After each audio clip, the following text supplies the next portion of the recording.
संतों का जीवन जो है वो त्यागपूर्ण रहता है, तपस्या पूर्ण रहता है।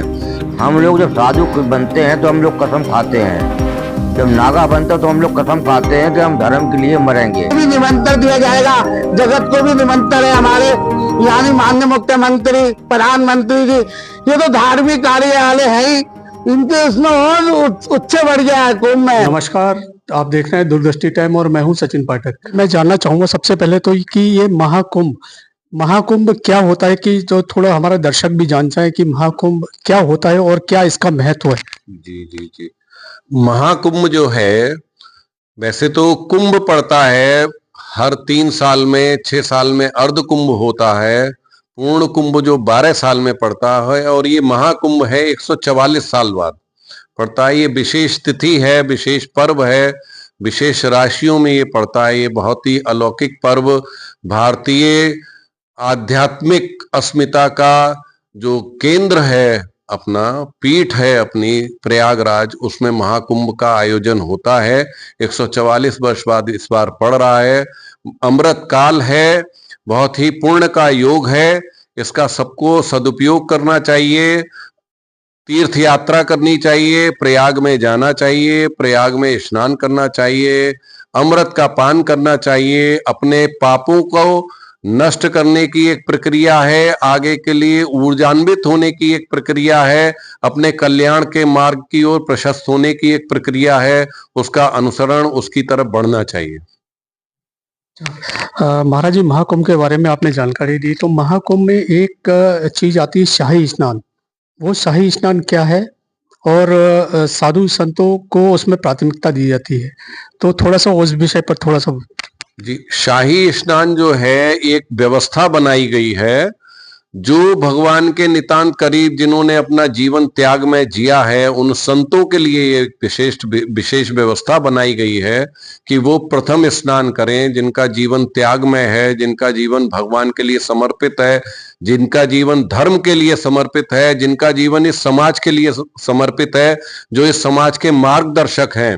तो मार्गदर्शक आगे ही होते हैं, इसलिए प्रथम स्नान, शाही स्नान संत महात्माओं के लिए रखा गया है। वो स्नान करते हैं, उसके बाद में उनके साथ में ही सभी जो जनमानस है वो स्नान करना शुरू कर देता है। ऐसी प्रक्रिया, ऐसी व्यवस्था प्राचीन काल से संत महात्माओं के द्वारा, शंकराचार्य जी द्वारा बनाई गई है। संतों का जीवन जो है वो त्यागपूर्ण रहता है, तपस्या पूर्ण रहता है। वो तपस्या के द्वारा अपने को बहुत ही तपाते हैं, अपना जीवन अच्छा बनाते हैं। और उनके शास्त्रों में लिखा है कि संतों का स्नान इसलिए भी बहुत महत्वपूर्ण है कि वो हर तरह से स्वच्छ और सत्य के ऊपर जीते हैं।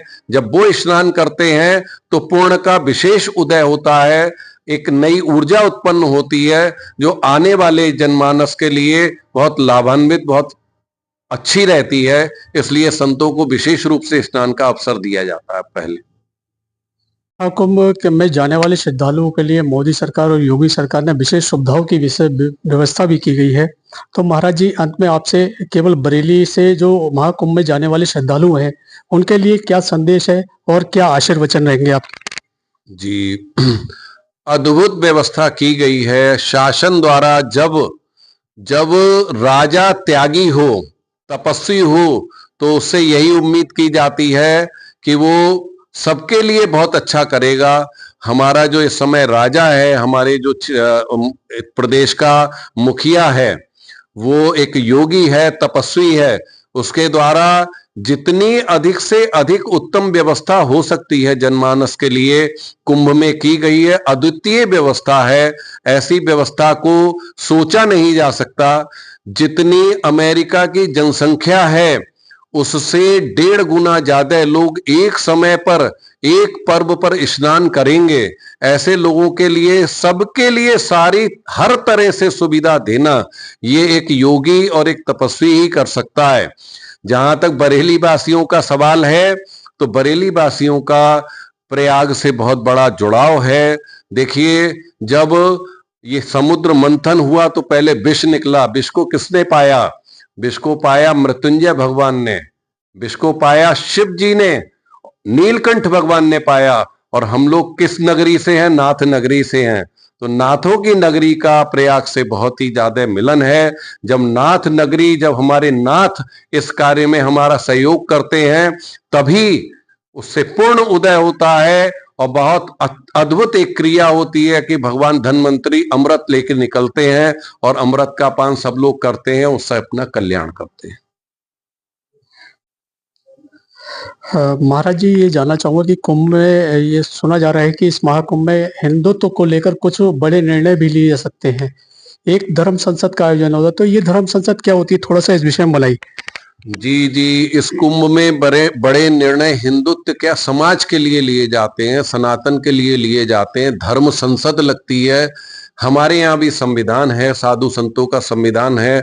जैसे आप लोग यहाँ पर, हम सब लोग प्रतिनिधि अपने नियुक्त करके लोकसभा, राज्यसभा, विधानसभा में भेजते हैं, वैसे ही संतों की भी महामंडलेश्वर, श्री महंत शंकराचार्य, जगत गुरु लोगों का एक जम्बाड़ा होता है। वो लोग इकट्ठे होते हैं, वो एक नियम पद्धति बनाते हैं और हम लोगों के लिए कुछ ऐसे नियम सामने रखते हैं जो कि भविष्य के लिए हमारे लिए फायदे के होते हैं, हमको लाभान्वित करते हैं, हमको सुरक्षित करते हैं।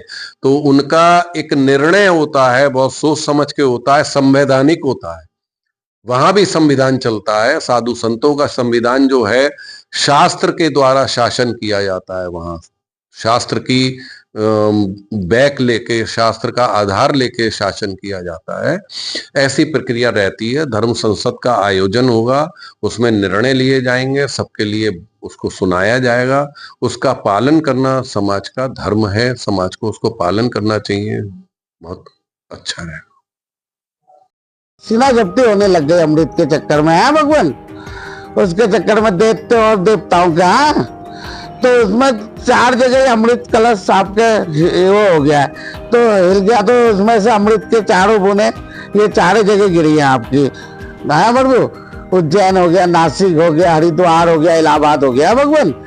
इसीलिए अब ये प्रयागराज, हाँ जी प्रयागराज, तीर्थ प्रयागराज की जय हो, हाँ भगवान। इसीलिए अमृत का, इसीलिए ऋषि मुनियों के द्वारा ही अमृत मिलेगा करके देवताओं ने मीटिंग करी। फिर देवताओं ने भी हार नहीं खाई, उन्होंने कहा भी अमृत तो हमें भी चाहिए प्रभु, हमें भी चाहिए।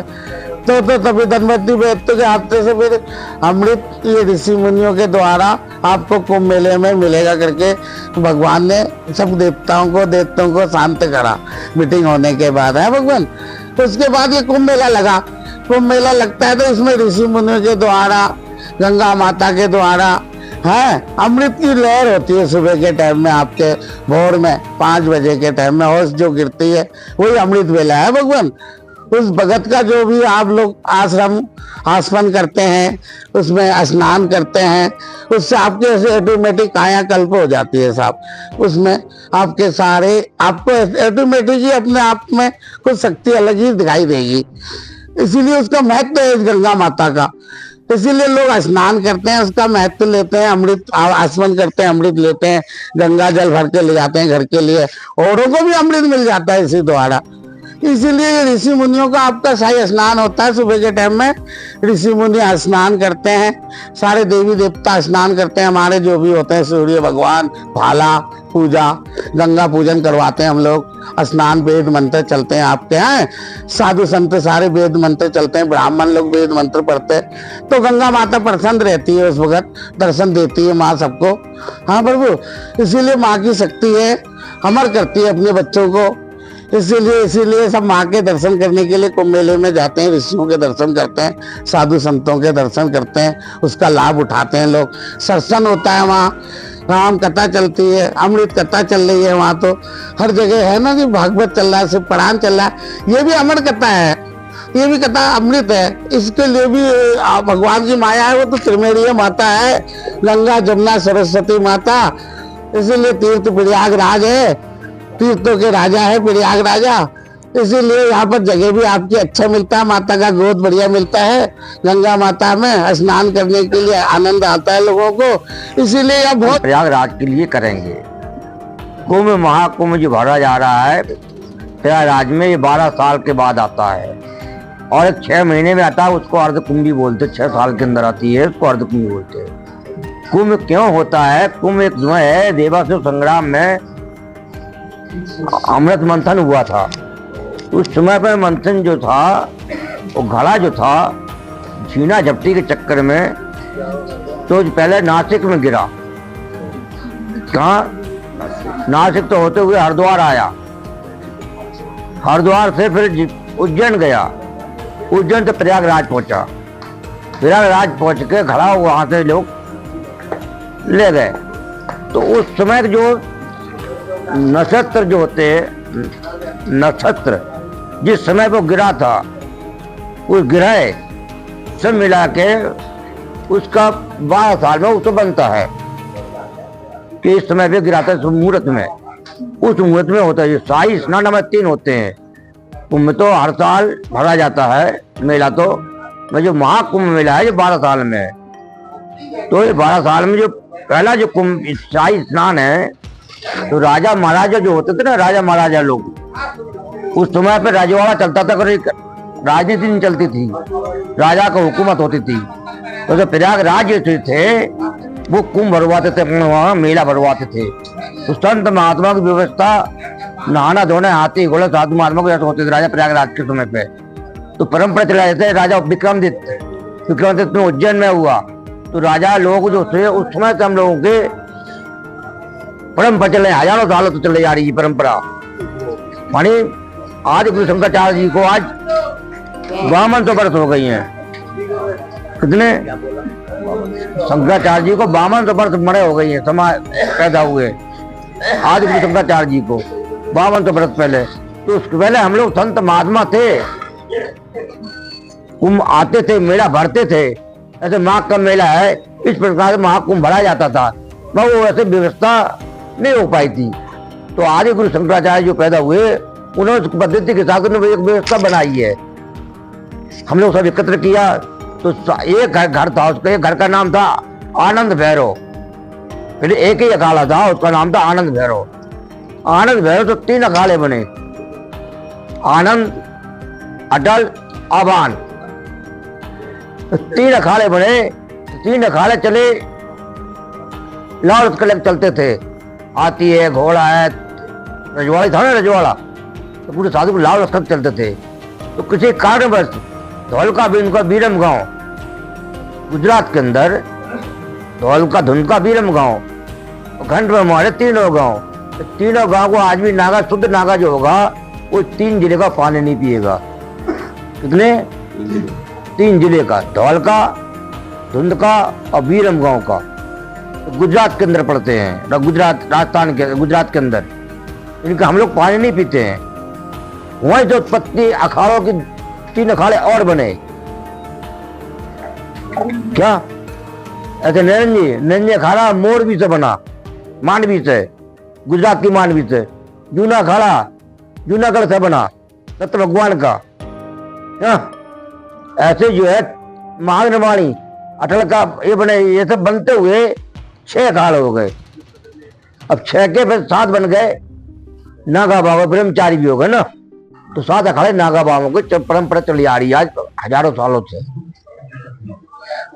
क्या बीच में खंडित हो गई, तब लुट गए हम लोग, जब मारे गए उस समय राजा धोखा हुआ। तो हम लोग लाल लश्कर जो तुमने था ना, हाथी घोड़े ऊंट तो बंदूक, जितनी तलवार लड़ाई होती थी, बंदूक तो होती नहीं थी, तलवारी भालों की लड़ाई होती थी ना पहले रजवाड़ों में। तो रजवाड़ा तो सब हम लोगों का चल गए।